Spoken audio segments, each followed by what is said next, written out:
Majina naitwa mrakibu mwandamizi wa Jeshi la Zimamoto na Uokoaji, Malumbo Abson Ngata, kaimu kamanda wa Jeshi la Zimamoto na Uokoaji mkoa wa Mbeya. Leo tarehe 17 mwezi wa pili mwaka 2026 majira ya saa 8:11 mchana tulipokea wito wa uwepo wa mtu aliyeonekana akielekea kwenye dimbwi la maji katika mtaa wa Maili 5 kata ya Iganzo jijini Mbeya.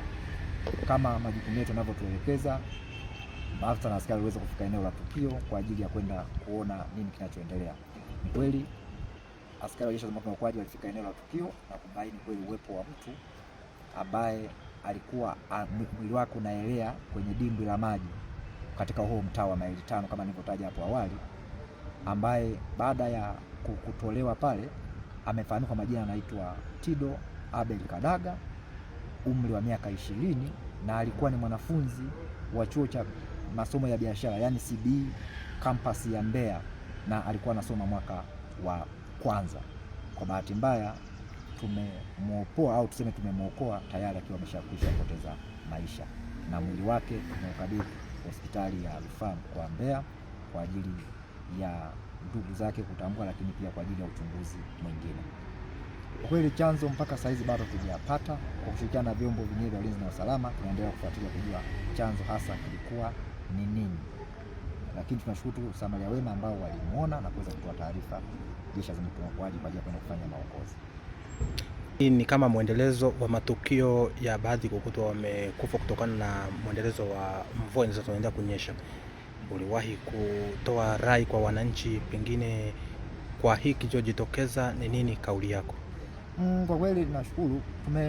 Kama unavyojua kwamba mvua zinaendelea kunyesha mkoani kwetu, tunasema ni neema, kwa sababu mvua ni neema kwa ajili ya watu kuweza kufanya shughuli mbalimbali za kujipatia kipato kama ikiwemo kilimo, lakini mvua hizo zisipokuwa nazo makini inaweza kuleta maafa kama vifo kama ambavyo vinaweza kutokea.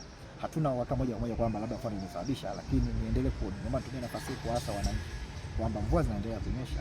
Kitu cha kwanza na cha muhimu, kwanza waendelee kufuatilia utabiri wa hali ya hewa ambao unatolewa na mamlaka ya hali ya hewa ili kujua kama mvua zipo za kiasi gani na madhara gani, kwa sababu mkoa wetu wa Mbeya umebarikiwa mvua nyingi. Lakini jambo la pili, tuchukue tahadhari.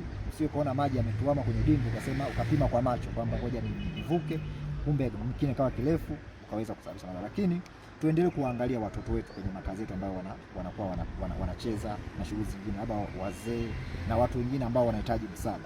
Tuwaangalie kwa karibu ili waweze kucheza kwenye maji, kwa sababu unaweza kama maji yananyesha mvua na mvua zinanyesha nyingi sasa hivi, kama maji yanapita basi wasipime kwa macho, wajiridhishe usalama wao ndio waweze kuvuka, au kama hakuna ulazima kuvuka basi wabaki majumbani kwao na kuendelea na shughuli zao za kawaida.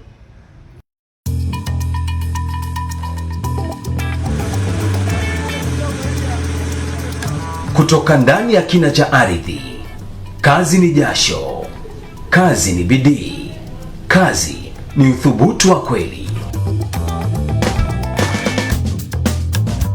Lakini kila shujaa anastahili zawadi ya ushindi wake. Basembi, bia ya mashujaa, bia ya kazi, bia yenye ladha kali isiyosahaulika. Haina hangover, ina nguvu. Ni chaguo la wanaume wanaofanya kweli. Basembi Extra Lager, kazi imeisha, sasa ni muda wa ladha safi.